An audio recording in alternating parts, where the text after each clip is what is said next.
आज जो आपसे बात कहना चाहती हूं वो जिस दोराहे पर देश आज खड़ा है उससे संबंधित है। एक ऐसी ट्रेड डील हिंदुस्तान ने अमेरिका के साथ साइन करी, और क्यों साइन करी उस पर अब सवाल उठ रहे हैं। एक ऐसी ट्रेड डील साइन करी गई जिस पर हम पर 18% टैरिफ लगेगा और उसकी खुशी मनाई जा रही है। हम पर 3% से कम टैरिफ लगता था, 6 गुना टैरिफ बढ़ने का खुशी मनाई जा रही है, माला पहनाई जा रही है। हमने क्या क्या इसमें मान लिया? हमने पहली चीज मानी कि हम अमेरिका की तमाम चीजों पर टैरिफ 0% कर देंगे, जो 100% तक लगता था। हमने माना कि हम 5 साल में अमेरिका से $500 बिलियन का सामान खरीदेंगे, मतलब $100 बिलियन का हर साल खरीदेंगे। हमारा और अमेरिका का जो ट्रेड सरप्लस है, हम उनको ज्यादा बेचते हैं, उनसे खरीदते कम है, तो हमारा ट्रेड सरप्लस है। चीन से हमारा $116 बिलियन का ट्रेड डेफिसिट है, उनको बेचते कम है, खरीदते ज्यादा है। तो ये अच्छी सिचुएशन थी अमेरिका के साथ। $40 बिलियन का ट्रेड सरप्लस था हमारे अमेरिका के साथ, लेकिन आप $100 बिलियन का अतिरिक्त खरीदकर उस ट्रेड सरप्लस को भी ट्रेड डेफिसिट में कन्वर्ट कर दिया। और क्या क्या सामान खरीदेंगे? केमिकल खरीदेंगे, इंजीनियरिंग का सामान खरीदेंगे, उद्योग तबाह होंगे, और यही नहीं, कृषि का भी सामान खरीदा जाएगा। तो हमने 0% टैरिफ अमेरिका पर लगाने का वादा किया, $500 बिलियन का सामान खरीदेंगे, और अमेरिका बताएगा हमें कि हम किसको और किससे तेल खरीदेंगे या नहीं खरीदेंगे। हमने वादा कर दिया, हम रूस से कच्चा तेल नहीं खरीदेंगे, हम अमेरिका और वेनेजुएला से महंगा तेल खरीदेंगे। हमारा 40% कच्चा तेल हम रूस से खरीद रहे थे, क्योंकि वो इस समय दुनिया का सबसे सस्ता तेल बेच रहा है। तो हमने अपनी एनर्जी सिक्योरिटी का भी स्वाहा कर दिया। जिस आर्टिफिशियल इंटेलिजेंस AI की बहुत धूम मची हुई है, उसका जो इंजन चलाने वाला डेटा है, वो हम अमेरिका को एक थाली में रखकर सौंपने का वादा कर दिया। हमने एक ऐसी ट्रेड डील करी जिसमें हम DDG, ये कहते हैं किसानों को फर्क नहीं पड़ेगा, ड्राई डिस्टिल जो ग्रेन है, वो मक्के का बाई प्रोडक्ट है, वो हम ला रहे हैं हिंदुस्तान में। हमने कहा जी हम सोयाबीन नहीं ला रहे हैं, आप सोयाबीन ऑयल ला रहे हैं। आप उन किसानों को तबाह करने पर, तो आज भारत के किसानों का एवरेज खेत का साइज होता है 0.76 एकड़। अमेरिका का एवरेज खेत का साइज है 467 एकड़। वहां पर करोड़ों रुपए तक की सब्सिडी मिलती है, हमारे पास 15,000 रुपए की सब्सिडी मिलती है। बड़े बड़े मैकेनाइज मशीन से वहां के फार्म में खेती होती है, और किसानों को तबाह करने के लिए आपने खेती को खोलकर रख दिया अमेरिका के सामने। हमारा जो डोमेस्टिक उद्योग है वो पूरी तरह से तबाह हो जाएगा। जब आप इतनी सारी मेक इन अमेरिका चीजें लाएंगे तो मेक इन इंडिया का क्या होगा? जिस शेर को दहाड़ना था वो तो मिमिया रहा है अभी भी, अब तो बिल्कुल ही चुप हो जाएगा। जो मैन्युफैक्चरिंग 17% ऑफ GDP होती थी, अब वो 12% पे, अब वो 2% पे गिर जाएगी। तो आपने क्या सोचकर ये ट्रेड डील करी? और अब जो पिछले 48 घंटे में तथ्य सामने आए हैं, उससे इंसान सिर पीट ले। अमेरिका के सुप्रीम कोर्ट ने अपनी रूलिंग में प्रेसिडेंट ट्रंप के रेसिप्रोकल टैरिफ पर बैन लगा दिया। ट्रंप जी ने कहा मैं वैश्विक 10% टैरिफ लगाऊंगा। उसका क्या नतीजा था कि हिंदुस्तान पर अब 10% टैरिफ लगेगा। आज उसको बढ़ाकर 15 कर दिया। तो हमने इंतजार क्यों नहीं किया?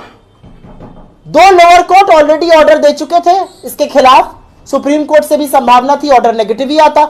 हमने सुप्रीम कोर्ट के वर्डिक्ट का इंतजार क्यों नहीं किया? हमने अमेरिका के साथ इतनी जल्दबाजी में डील क्यों की? 30 मिनट की फोन कॉल पर हमने आत्मसमर्पण क्यों कर दिया? हमने क्यों प्लीड किया कि हमारे साथ डील कर लीजिए? और जब ट्रंप ने इस डील का अनाउंसमेंट किया था, तब उन्होंने लिखा था यह डील नरेंद्र मोदी के कहने पर हो रही है। क्यों हमने ऐसा किया? क्यों जल्दबाजी हमने दिखाई?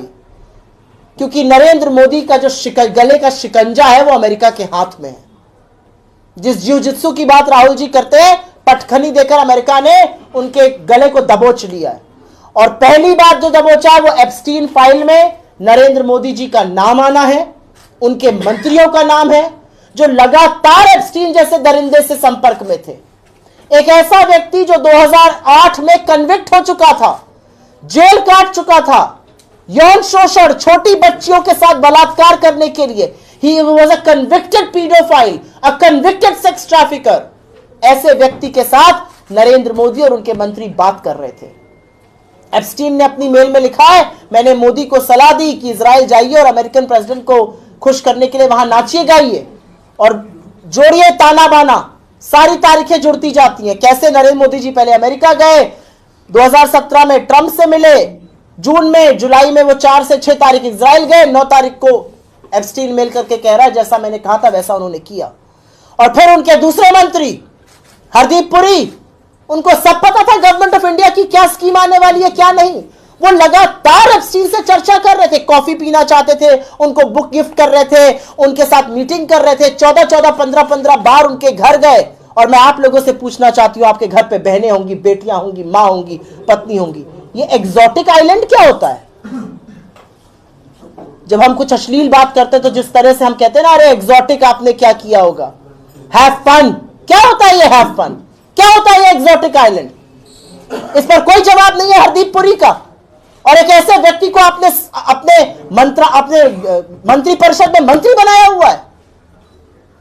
एप्स्टीन से डरकर घबराकर आपने भारत के हितों का सौदा किया, आत्मसमर्पण किया। और जो रही सही कसर थी, जो राजा की जान एक तोते में, और तोते का नाम है गौतम अडानी, और गौतम अडानी पर जो शिकंजा कस रहा था, कानूनी शिकंजा, और जिस तरह से वो कसता जा रहा है क्रिमिनल केस में, आपने देश के सम्मान के साथ, देश की सॉवरेनिटी के साथ, देश के अर्थव्यवस्था के साथ, हमारे लघु मध्यम उद्योगों के साथ, हमारे बड़े उद्योगों के साथ, हमारे लोगों के भविष्य के साथ, हमारी आर्टिफिशियल इंटेलिजेंस के साथ, हमारे डेटा के साथ, हमारे किसानों के साथ जिस तरह का समझौता आपने किया है, वो आपने अमेरिका के दबाव में आकर किया है। आज अमेरिका की हैसियत है कि वो खड़ा होकर हमें कह रहा है कि रूस से तेल नहीं खरीदोगे और इस पर हम निगरानी रखेंगे, हम एक कमेटी बनाएंगे और वो कमेटी हमें बताएगी कि अगर आपने तेल खरीदा तो हम आप पर वापस टैरिफ लगाएंगे। लेकिन आज तो सिर्फ 2 टूक सवाल है, सुप्रीम कोर्ट ऑर्डर का इंतजार क्यों नहीं किया गया, क्यों जल्दबाजी दिखाई गई, ऐसी क्या जरूरत थी आत्मसमर्पण की? ये सारी बातें जो है राहुल गांधी जी ने सदन से लेकर सड़कों तक उठाई है। अब कांग्रेस पार्टी ने बीड़ा उठा लिया है। हम किसानों की बात, देश के युवाओं की बात, निवेश की बात, अपने उद्योगों की बात हर नुक्कड़ हर कोने करने जा रहे हैं। परसों भोपाल में किसान महापंचायत है जिसमें राहुल गांधी जी खुद उपस्थित रहेंगे, वो भी मैं आपके साथ साझा करना चाहती हूं। लेकिन असलियत यह है कि जो नैतिक धुरी भारत था दुनिया में, दुनिया हमें महात्मा गांधी के देश के नाम से जानती थी, बुद्ध के देश के नाम से जानती थी, प्रभु श्री राम के देश के नाम से जानती थी। हमारी मर्यादा और हमारी नैतिकता की वो मिसालें थी। आज हमारी नैतिकता की ये मिसाल है कि ऐसे लोग जो एक सेक्स ट्रैफिकर, एक ऑफेंडर को कहते हैं हैव फन, जबकि उसका जो अपराध था वो साबित हो चुका था, वो जेल होकर आया था, वो आज की कैबिनेट में बैठा हुआ है। मोदी जी के मुंह पर टेप लगा हुआ है, मुंह में दही जमाकर, आंखों पर पट्टी बांधकर वो बैठे हैं। और असलियत ये बात कहकर मैं अंत करती हूं।